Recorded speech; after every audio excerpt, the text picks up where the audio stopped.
One of the biggest headlines for the Dodge Challenger Demon is that, in stock form, it's so fast that the NHRA won't allow it to compete in the organization's events.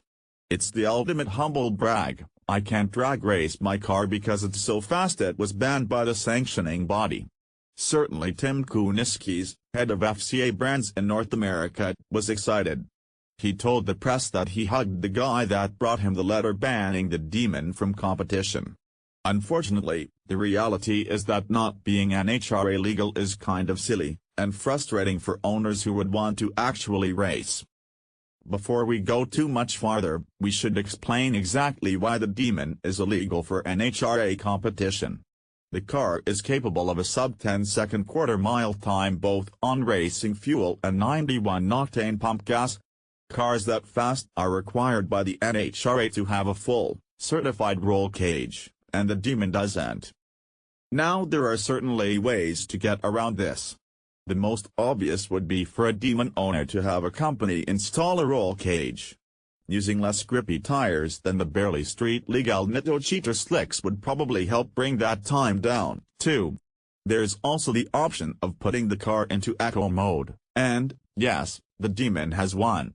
In eco mode, the Demon makes just 500 horsepower, and trips the lights at the quarter mile in 11.59 seconds, which will avoid the roll cage requirement.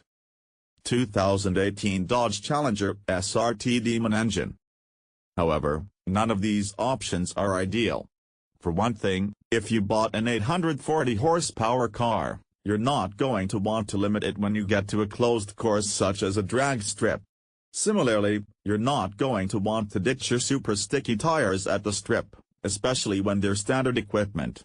Finally, having to go aftermarket for a roll cage is an inconvenience at minimum, and it seems like a strange oversight considering the rest of the car. This is a car from the factory that comes with drag radials, no passenger seats, a racing fuel tune, air-conditioned intercooler, and even skinny front wheels for drag racing.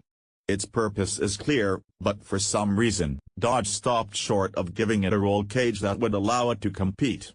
Perhaps adding a roll cage would have made it difficult to pass safety regulations, and we would be more disappointed if the car wasn't allowed on the street. Even so, it seems like an odd stopping point. With that being said, we should point out that we do still think the Demon is a pretty stunning machine, and we certainly hope we'll have a chance to drive one. We just wish that a car that's ready for drag racing out of the box was legal out of the box.